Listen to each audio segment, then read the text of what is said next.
Some inventions promised to change the world, but not all of them disappeared for the same reason. Some were left behind because of patent disputes, lack of money, or business interests. Others were discredited because they never managed to prove what they promised. In this video, you will discover real technologies, controversial ideas, and inventors who ended up ignored, fought, or forgotten by history. And by the end, the question becomes harder and harder to avoid. How many of these ideas failed on their own, and how many were buried before they ever had a real chance? Nikola Tesla, an inventor and 20th century visionary, died on January 7, 1943, at the Hotel New Yorker in New York, shortly before turning 87. Despite his contributions to electricity and magnetism, he spent his final years in debt and living on a pension from the government of Yugoslavia. In his final months, he promoted the idea of a peace ray, a weapon capable of bringing down airplanes from a distance, which created suspicion during World War II. 2 days after his death, the American government seized about 80 trunks containing his papers and equipment, citing national security, even though he was a naturalized United States citizen. The documents were analyzed by John G. Trump, an engineer at the Massachusetts Institute of Technology and uncle of future President Donald Trump, who concluded that there was no useful weapons material, only speculation. The collection was returned only in 1952, feeding mysteries to this day. Today, the collection is housed at the Nikola Tesla Museum in Belgrade, preserving the memory of the misunderstood genius. Wilhelm Reich, an Austrian psychoanalyst and direct student of Freud, immigrated to the United States in 1939, where he developed a controversial theory about a universal biological energy called orgone. He created accumulators, devices made of wood and metal that he claimed concentrated this energy, promising therapeutic benefits, including against tumors, and sold them to the public. The Food and Drug Administration investigated the claims and, in March 1954, banned the sale of the devices and the distribution of his publications. Reich refused to appear in court, arguing that science could not be judged in a courtroom, but he was convicted of contempt in 1956. About 6 tons of his books were burned by federal order in New York between 1956 and 1957, an unprecedented measure in American history. Reich died in November 1957 at the federal penitentiary in Lewisburg, ending a path marked by tension between science, belief, and justice. Stanley Meyer gained attention in the 1980s by claiming that he had developed a fuel cell capable of breaking water molecules through resonant electric pulses, using far less energy than traditional electrolysis. His vehicle, supposedly powered only by water, drew worldwide attention, but in 1996, 2 investors sued him for fraud after experts concluded that his invention had no scientific novelty, resulting in the return of $25,000. The controversy gained a new chapter on March 20, 1998, when, during a dinner in Grove City with Belgian investors, Meyer suffered a sudden medical emergency, and comments attributed to him at that moment raised suspicions among relatives. The medical evaluation indicated a cerebral aneurysm, but the family questioned the conclusion and asked for more investigations, which were never carried out. Decades later, his fuel cell has still not been reproduced scientifically, and the court decision against him remains almost unknown, surrounding his contribution and fate with mystery. Edwin Howard Armstrong changed communication by inventing frequency modulation in 1935, demonstrating his creation at the Empire State Building in New York, with sound completely free of static and interference. Despite the technological impact, he faced a difficult battle against the Radio Corporation of America, led by David Sarnoff, which had an interest in keeping control over amplitude modulation radio and television, areas where the company held great power. The company's move to change the frequency band for frequency modulation in 1945 made the devices built up to that point obsolete, undermining Armstrong's rights and income. For 13 years, he fought an exhausting legal battle that consumed his fortune and deeply affected his personal life. Armstrong died on January 31, 1954, after a period marked by heavy emotional and financial strain. After his death, his widow Marion took over the lawsuits and managed to win back the rights to the technology, securing the frequency modulation standard still used today. The General Motors EV1 marked automotive technology when it was released in 1996 as the first modern mass-produced electric car from a major automaker, with 1,117 units distributed through leasing and not sold directly to consumers. Its creation came from a 1990 California requirement that forced automakers to sell zero-emission vehicles to reduce pollution. That rule was weakened in 2003 under pressure from the auto industry, removing the commercial reason for the EV1. General Motors cited high costs and maintenance difficulty to end the program, taking the cars back even from customers willing to buy them, and most were destroyed in the Arizona desert between 2003 and 2004. Some units were preserved in museums and universities, but with their functions blocked. The case inspired the 2006 documentary Who Killed the Electric Car, becoming a symbol of tensions between environmental regulation, industrial interests, and technological progress in the early 21st century. Stanford Ovchinsky changed materials physics without having gone to college, dedicating his life to technological innovation. Born the son of Lithuanian immigrants, he created the commercially viable nickel metal hydride battery in the 1980s, a key part in making electric cars with ranges above about 149 miles possible, including the General Motors EV1 and the Toyota electric RAV4. Despite its transformative potential, controlling interest in his invention was bought by General Motors in 1994, which sold it to Texaco in 2000. Weeks later, Texaco merged with Chevron, transferring the patent to an oil giant. Cobasys, the resulting company, limited the battery supply for hybrids and blocked use in fully electric cars, creating controversy over the progress of sustainable mobility. Only after the patents expired around 2014 could the technology be explored more freely, showing the complex relationship between scientific innovation and corporate interests in the energy sector. Preston Tucker was an American automotive visionary who, in 1947, presented the revolutionary Tucker 48 at the Chicago Fair, a car ahead of its time with innovations such as a rear engine, padded dashboard, a windshield designed to pop out during impacts, and a reinforced passenger safety compartment. The highlight was the rotating third center headlight called the Cyclops Eye, which lit up curves and was banned in several states, forcing the company to provide a cover for it. Tucker's ambition in selling dealership rights before production created suspicion, leading to a fraud investigation in 1949. Although he was cleared in 1950, the damage to his reputation ended production at 51 units, 47 of which still exist and are worth millions. Tucker died in 1956 at age 53, and his legacy highlights the challenges that innovators face in the auto industry. Philo Farnsworth, a young farmer from Idaho, changed the 20th century when he imagined electronic television at age 14, inspired by the movement of a plow in a potato field in 1921. At age 21, in 1927, he transmitted the first electronic image in history, a straight line marking the beginning of the modern television era. However, the invention led to an intense court battle against the Radio Corporation of America and its engineer Vladimir Zworykin, who claimed the patent. In 1934, Farnsworth won thanks to strong evidence, including a school notebook dated 1922.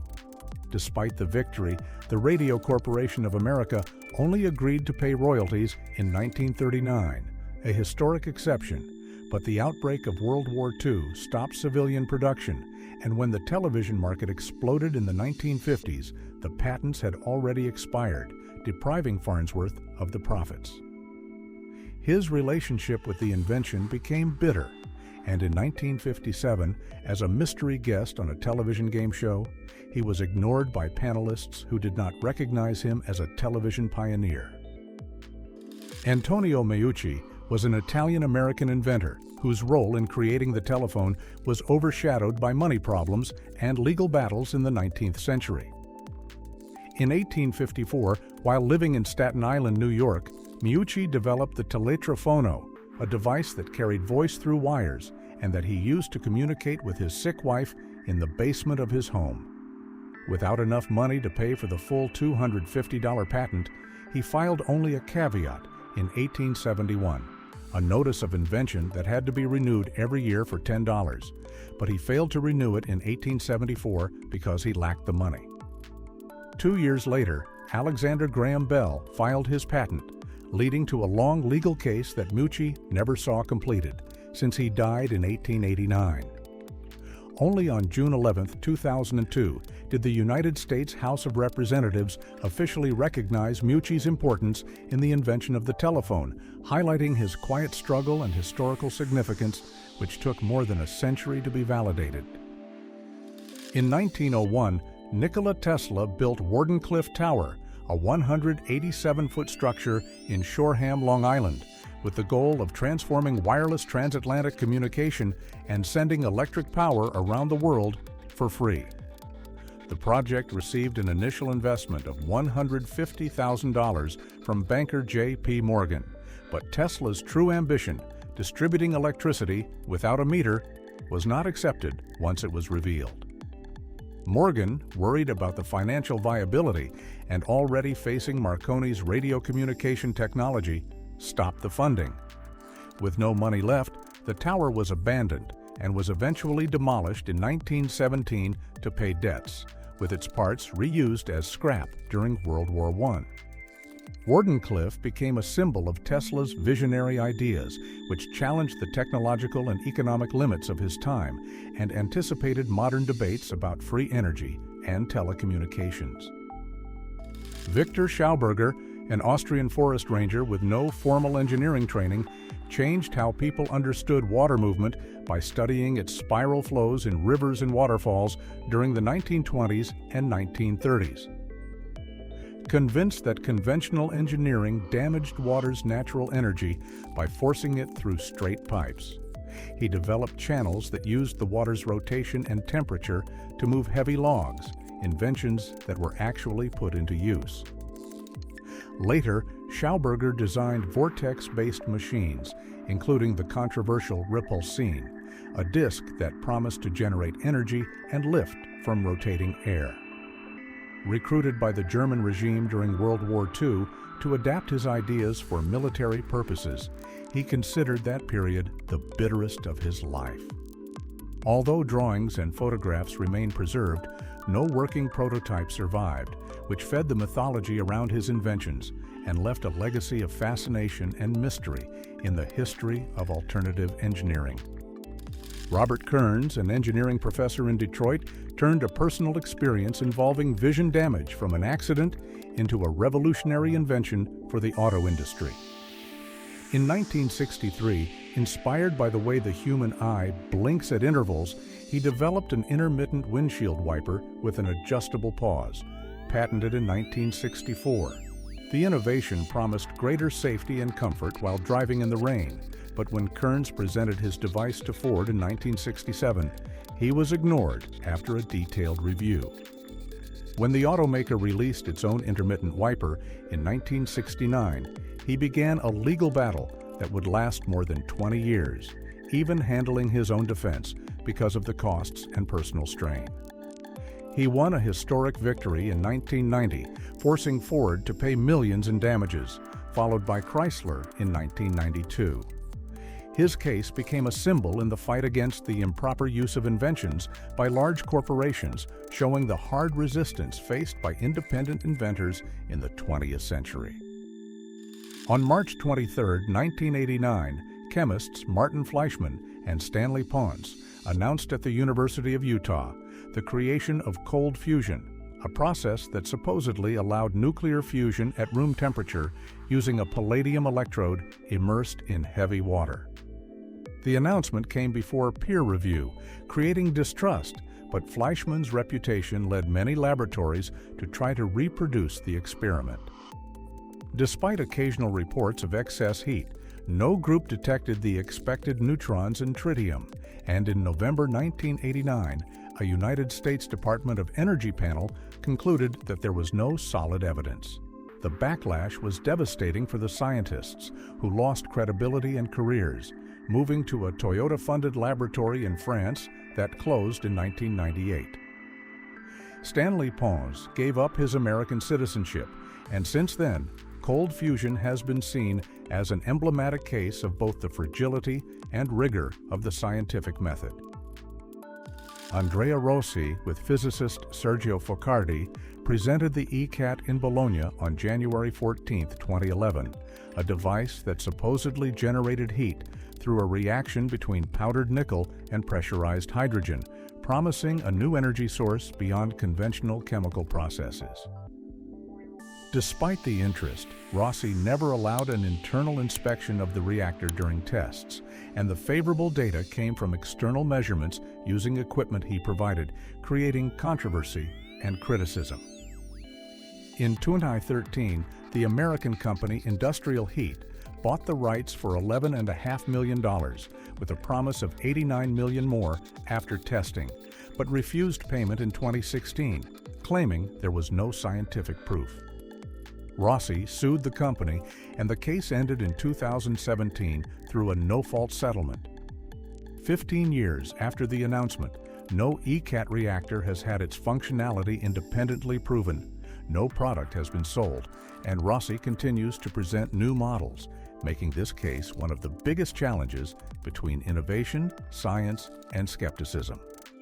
Royal Raymond Rife, a scientist from San Diego, designed the universal microscope in 1933 with nearly 6,000 parts and a height of more than 6.5 feet. It changed observation by using light and quartz prisms to examine living organisms in never-before-seen detail, unlike the electron microscopes of the time. Inspired by this technology, he developed the idea that each microorganism has a specific resonance frequency that could be destroyed by a tuned beam, a method called beam ray.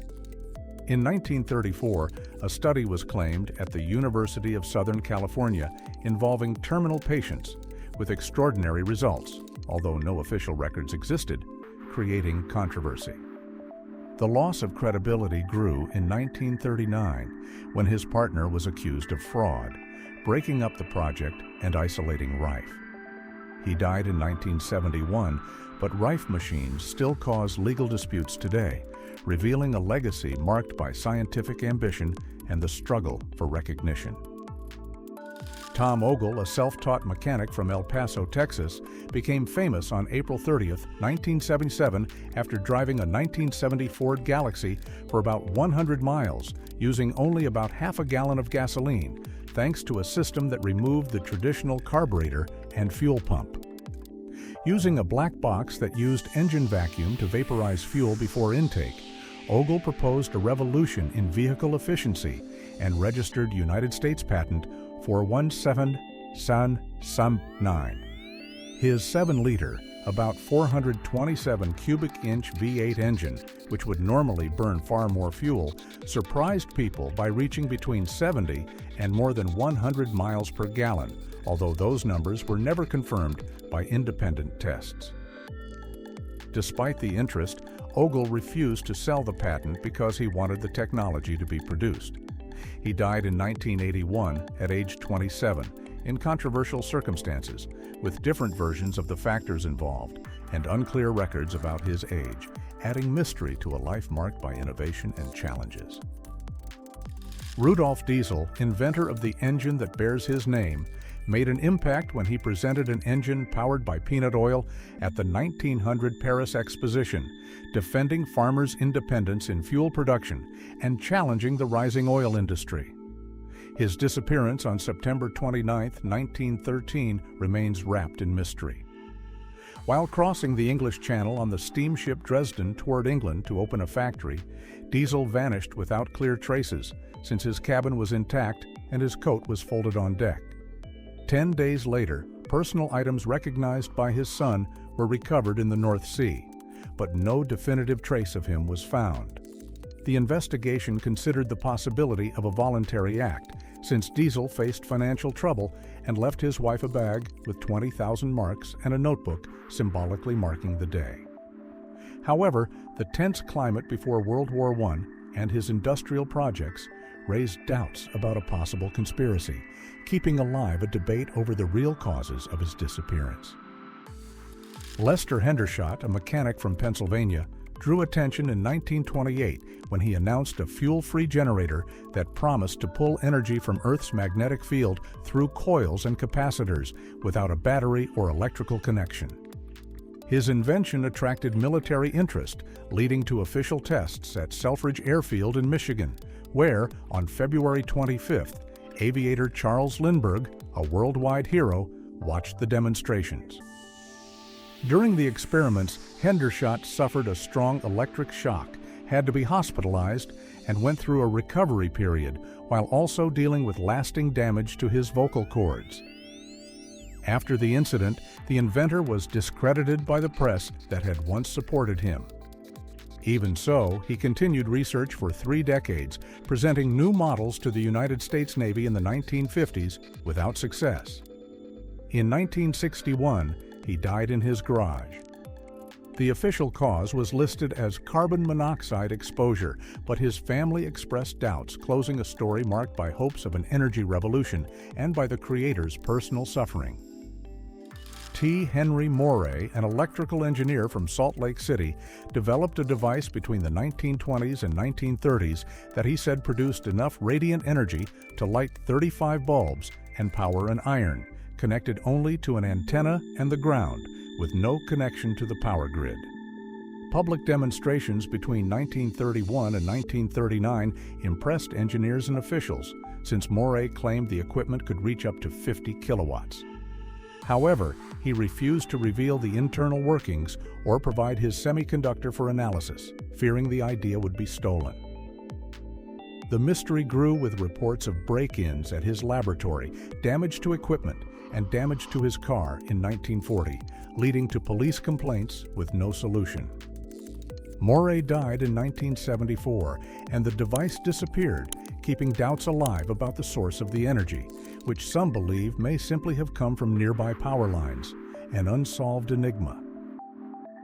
Nathan Stubblefield was a pioneer of wireless communication who, in 1902, gave a public demonstration in Washington by sending voice between a boat and the bank of the Potomac River without wires. His system used principles of induction and conduction through the ground and water, unlike modern radio, with limited range but strong results for the time. In 1908, he received United States Patent 8A7357 for his wireless telephone, showing remarkable technical innovation for a self-taught farmer from Kentucky.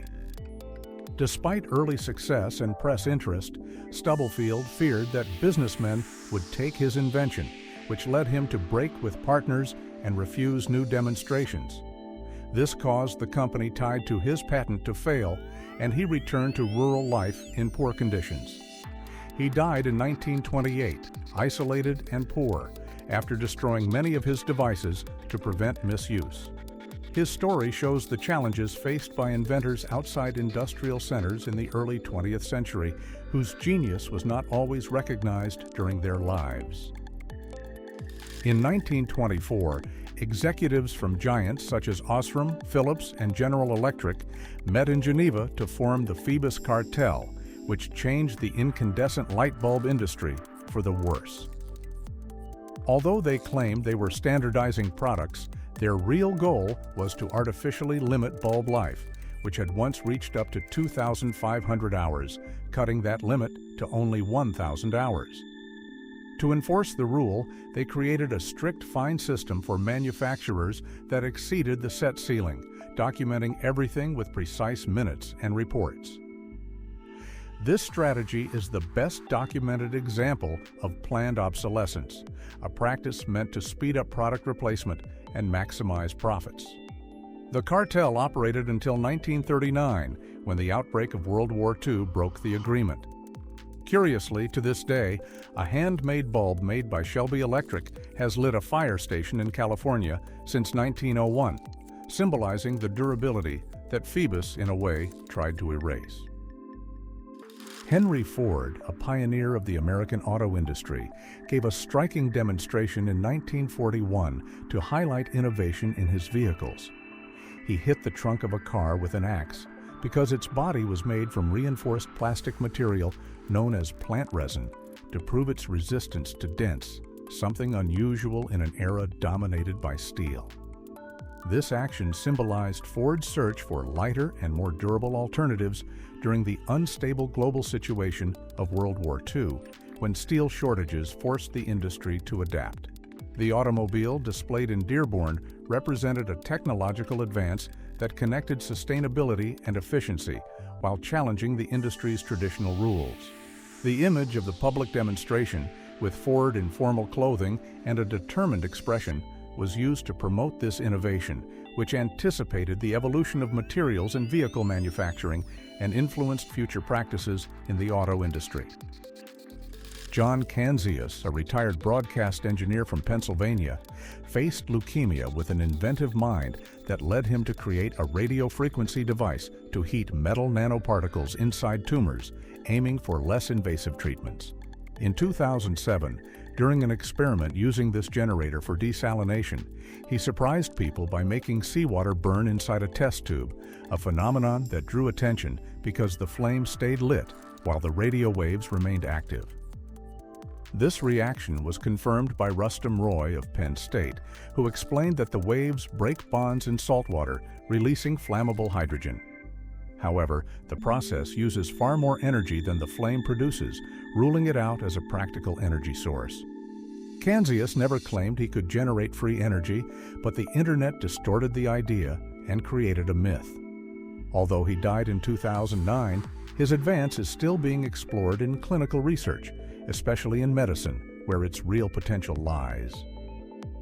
Charles Nelson Pogue, a mechanic from Winnipeg, Canada, developed a carburetor between 1934 and 1936 that promised to turn gasoline into dry vapor before combustion, theoretically increasing engine efficiency. His device became famous when it was reported that an equipped Ford V8 had traveled more than 200 miles per gallon during the Depression, turning into a media sensation in Canada and the United States.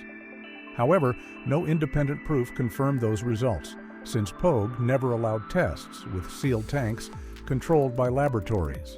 Science explains that vaporizing fuel does not create extra energy, limiting efficiency to the chemical content of gasoline.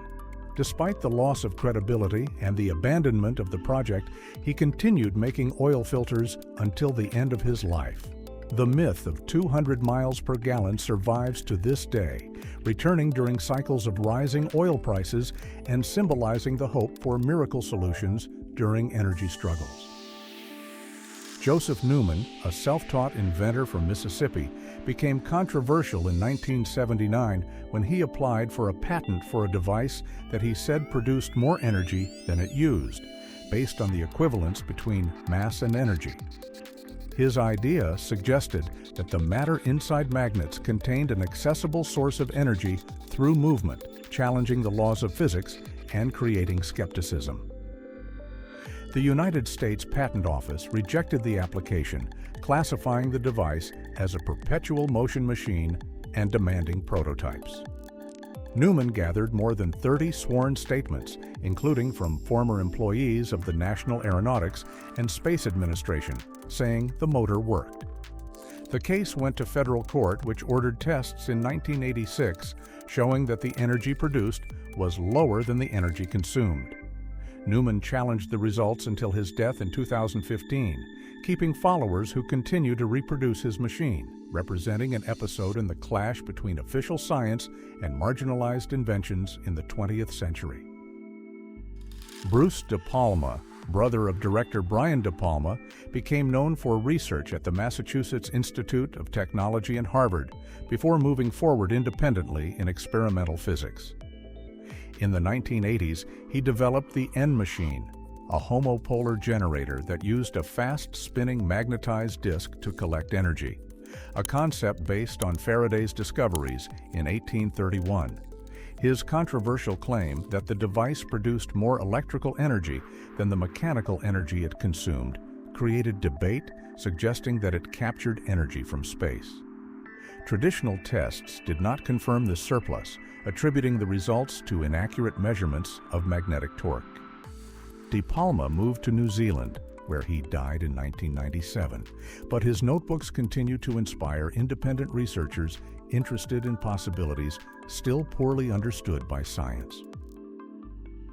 Viktor Grebennikov was a self-taught entomologist from Siberia, known for his detailed insect illustrations found in Russian museums. While studying underground bee nests, he formed the theory of the cavity structural effect, which suggests that repeated geometric patterns in structures such as honeycombs or beetle shells create a field sensitive to the human body, capable of causing sensations such as buzzing and changes in the perception of weight. In 1988, he claimed to have built a platform covered with beetle shells that would allow flight at up to about 932 miles per hour, climb about 984 feet, and make the pilot invisible. But his patent request was denied in 1992.